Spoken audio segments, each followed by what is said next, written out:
This is a video essay about the 1975 Chantal Akerman film Jeanne Dielman and Trois Quai de Commerce 1080 Bruxelles. From this point on, perhaps unsurprisingly, I'm going to refer to the film simply as Jeanne Dielman. I first saw Jeanne Dielman on Saturday, February the 8th at 2 o'clock at NFT1 at the BFI on the South Bank. Look, here's my ticket. If this surprises you because you and I have maybe had a conversation about Jeanne Dielman in the past, then you should know that I was lying and I had never actually seen the film. Or perhaps I'm lying now. Ecstatic truth. You'll just have to decide what you believe, as always. Now, usually I talk about films which I saw a really long time ago and I've been thinking about ever since, or I saw again recently. So I guess this one might be a little bit different because I only saw the film recently and only once, if you exclude the 8,000 times I've scrubbed through the entire film in making this video, which I think we should. Director Chantal Akerman was 24 years old when she made Jeanne Dielman. Remember that number because it will come back. And you can summarize this 3-hour plus film in one sentence: 3 days in the life of a woman. And if you really want, you can change that final word woman to instead read something like housewife or widow or sister or mother. It's entirely up to you and what you think is most important here. But really, this isn't a film about what happens, it's more of a film about how things are done.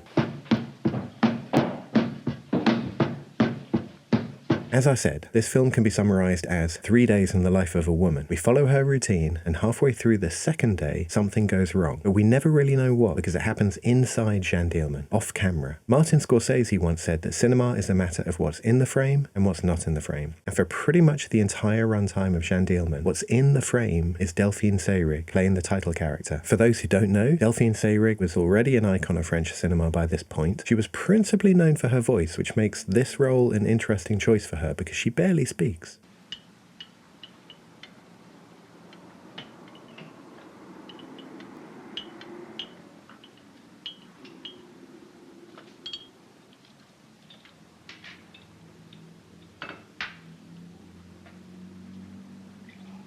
There's a behind-the-scenes film available, which is astonishing for a Belgian art house film made in the 1970s, in which you can see Delphine and Chantal talking about ways of doing things, ways of brushing hair, preparing food, etc. And neither of them actually know how to prepare certain food items in the film, because the homemaking influence on Jeanne Dielman is entirely off-camera. It's this woman, Nathalie Akerman, the mother of the director, Chantal Akerman. Chantal had made 5 short films and 2 features before Jeanne Dielman and had very much developed her idiosyncratic style by this point. But the key influence for her on Jeanne Dielman was the influence of her relationship with her mother. Chantal Akerman spent years and years watching her mother cook and clean and care for her. A woman who, before Chantal was even born, walked into this place with her entire family and was the only member of her family to walk out alive. Because of this close attention to detail of Chantal Akerman watching her mother, it's almost impossible to watch Jeanne Dielman without thinking of your own mother. At least that's how I felt. And there you are, off camera, watching your own mother, noticing all the choices she makes, the way she puts extra food on your plate, and the parallel but secret adult life she leads, which she keeps entirely out of your sight, for your own good. We're all adults, and we all need our secrets. And there's your extended family members, also off camera, who share your past and continue to influence your life and your mother, even from afar, represented only by letters and conversations. As I've mentioned in other videos, I lost my own mother in 1998. She was 42, the same age Delphine Seyrig is in Jeanne Dielman. My mother's mother was an actress. Look, here she is in the 1952 film The Crimson Pirate. She was 24 years old. Look, there she is, there, moving, alive. Most of the acting she did for television has now been lost, but these brief moments from this one film remain. She was mainly on the stage, where she made friends with another actress called Diane. My grandmother was a very difficult woman, and she had few friends, but Diane was one of them. In 1979, my grandmother's eldest daughter, my aunt, passed away. She was 24 years old. Diane wrote a poem for my aunt's funeral at the time, with the lines, "There is a special grief we feel for those we loved when young, who die too soon, who never know their promise, sing their song."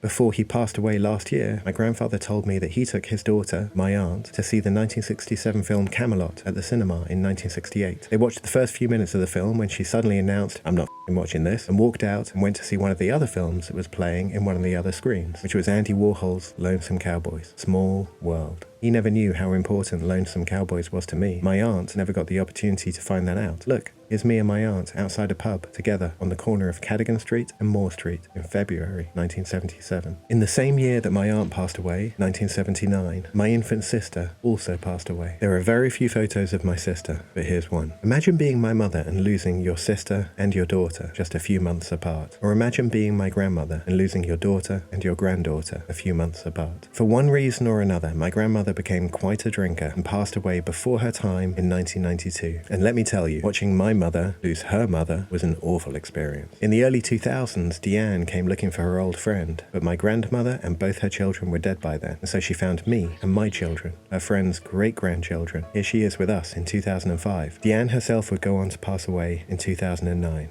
We might think we're living our lives alone because we are always on camera in the narrative of our life. We wake up, get dressed, make food, go places, walk, cook, clean. We listen to the sound of our feet on the street, the sound of our hands cleaning, preparing food. It's easy to see why we might think of ourselves as alone, but there are a huge number of other people whose lives have touched our own, who are off camera, but always with us. Every film that we watch allows us to spend time with people who are not with us anymore, and to think about experiences we have had, which are now finished, and to try and make sense of a life that can very much not be made sense of. This is the life we lead, those who are still alive and who continue for some reason.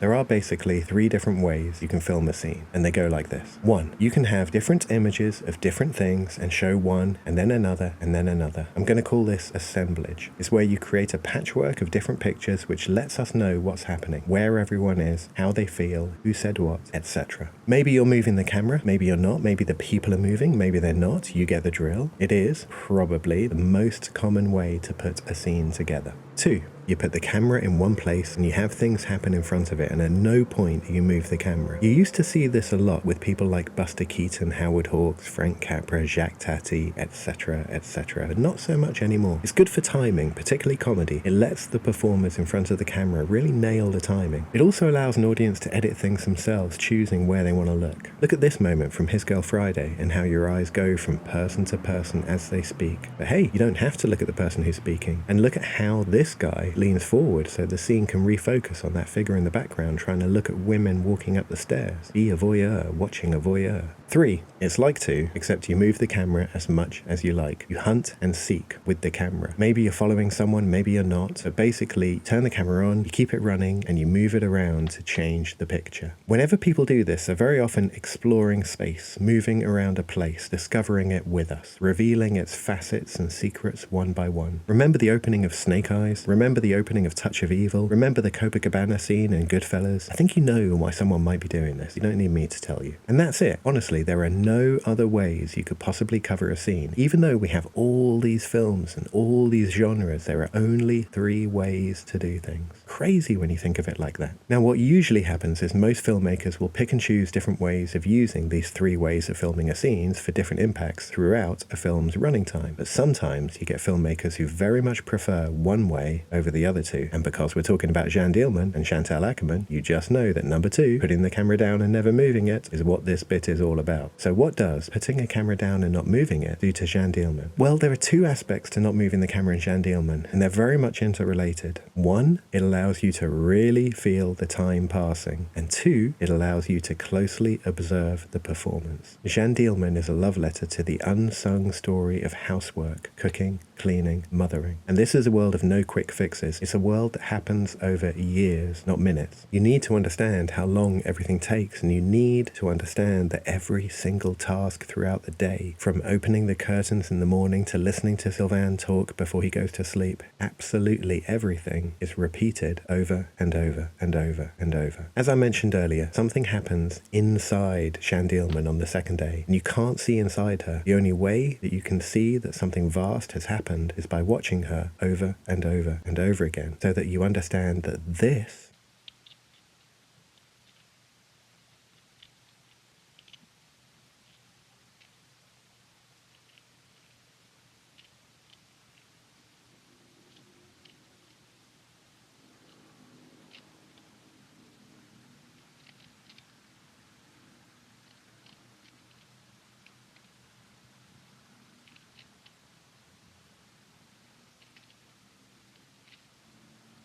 is a woman wrestling with something dark and nameless. Because Jeanne Dielman made the #1 slot in the Sight and Sound poll a few years ago, it got a lot of attention. And now there are a bunch of people out there who feel that it's too slow for the #1 spot. But slowness is the point. A friend of mine had a breakdown once, a psychotic break, or a psychotic episode maybe. If you had seen him after the break, you would not have been able to tell that anything had happened. But if you'd been his friend and spent years talking to him, knowing him, then you would have seen that something was very wrong. It's the same for Jeanne Dielman. A person dropping a spoon is no big deal. But because we've spent so long watching Jeanne Dielman perform actions and performing them so well, that dropping of a spoon is epochal.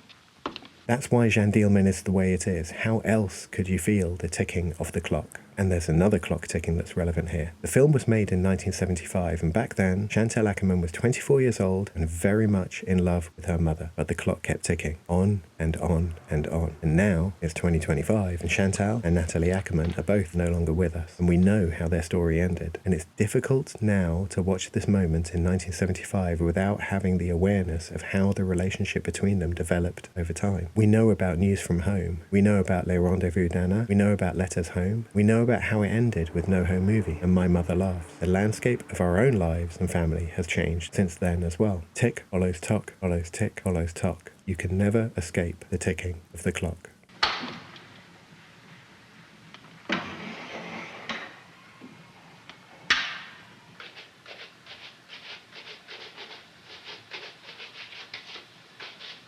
A while ago, I made a video essay about the Gus Van Sant film, The Discipline of DE, and here, in this video, we have come back once more to doing things. So I guess this is probably something that matters to me. Why else would it come up again so soon? Everyday tasks become painful and boring because you think of them as work, something to be fumbled and stumbled over.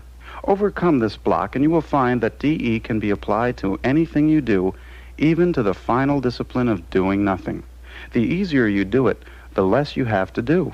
He who has learned to do nothing with his whole mind and body will have everything done for him.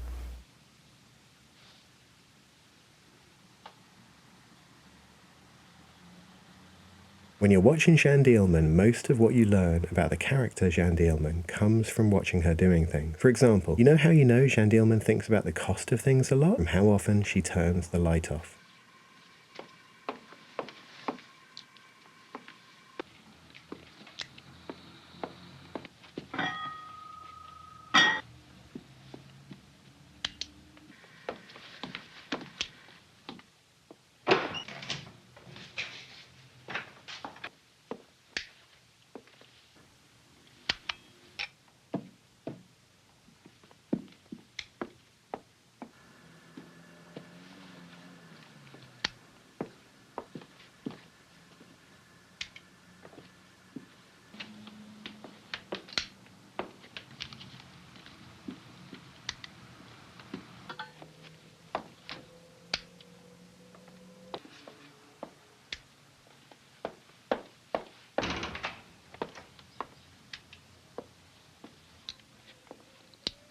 The world of internal thoughts and concerns becomes, through the film, the exterior world of doing things. And I can think of few better examples than the "there's something wrong with this coffee" moment. And I say moment, but it's a sequence that goes on for over 10 minutes, and I'm conscious I'm going to shorten and oversimplify it as I talk over it. Them's the breaks, I guess. Every day, Jeanne Dielman makes a pot of coffee and pours it into a flask. This is not a common practice in the UK, but I've seen people do it in Norway and Denmark, making a big pot of coffee and then pouring it into a flask to keep it warm throughout the day. On the third day, after we've established that something has changed inside her, as she waits and waits for this package from her sister, she makes herself a coffee with milk. Something's wrong, and she pours it away. She then tests the milk, but no, that's okay, so she prepares a second coffee, this time with sugar. Maybe it was too bitter. She spends a long time selecting 2 sugar cubes. We don't know what criteria she is using to select these 2 sugar cubes from a multitude. We can only guess, but there's something important to her. She then prepares this second coffee, adds the sugar and stirs, but no, no, something's wrong. So everything is poured away and clean, and she makes a brand new pot of coffee from scratch, using a V60. She pours a little water in at first to bloom the grounds. This releases CO2 from the coffee. You, the person doing the task, would watch it bubble up, and once the bubbles subside, you pour again. When you pour water into a V60, you want the stream of water to be as thin as possible, and you want to pour it in a circular motion. And this is what she does, pausing after each pour, watching the water work its way through the grounds until there is headspace enough for her to pour more water in. She repeats this process several times, and then she watches all the water pour through the grounds. And when I saw this sequence, I realized that I was watching myself prepare a coffee. This is the discipline of DE. How fast can you take your time, kid?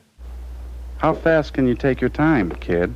We all cook and clean, all of us, in one way or another. Some a little more, some a little less, some with a little more care, some with a little less care, but we all do it to some extent. But for one reason or another, when we watch a film, they tend to be about people not shopping or cooking or cleaning. In 1960, Alfred Hitchcock said drama was life with the boring parts cut out, and we're still feeling the impact of that line today, because what is your life apart from the boring bits? So much of life is the boring bits, waiting for people, waiting for things to happen, waiting for hope to arrive, waiting for V60s to fill, doing things, having to do things again, picking things up, and so on and so forth. Before enlightenment, chop wood, carry water. After enlightenment, chop wood, carry water. Considering that Jeanne Dielman is a film about a daughter watching a parent and making observations, I thought the most useful way to close this video would be to ask my daughter to write a few words about what watching me do housework was like for her. We are, as I mentioned earlier, never really living our lives alone. We are eternally connected to those who share our lives, whether they are here or not.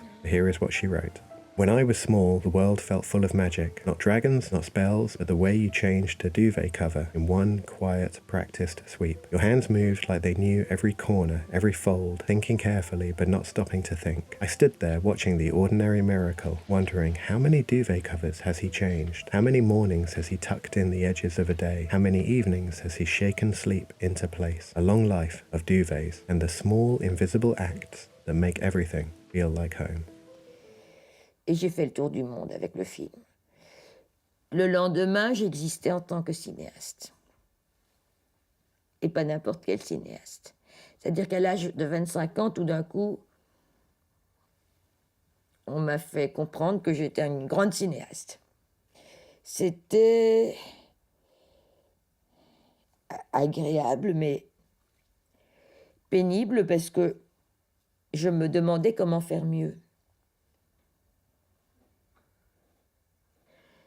Et je ne sais pas si j'ai fait mieux.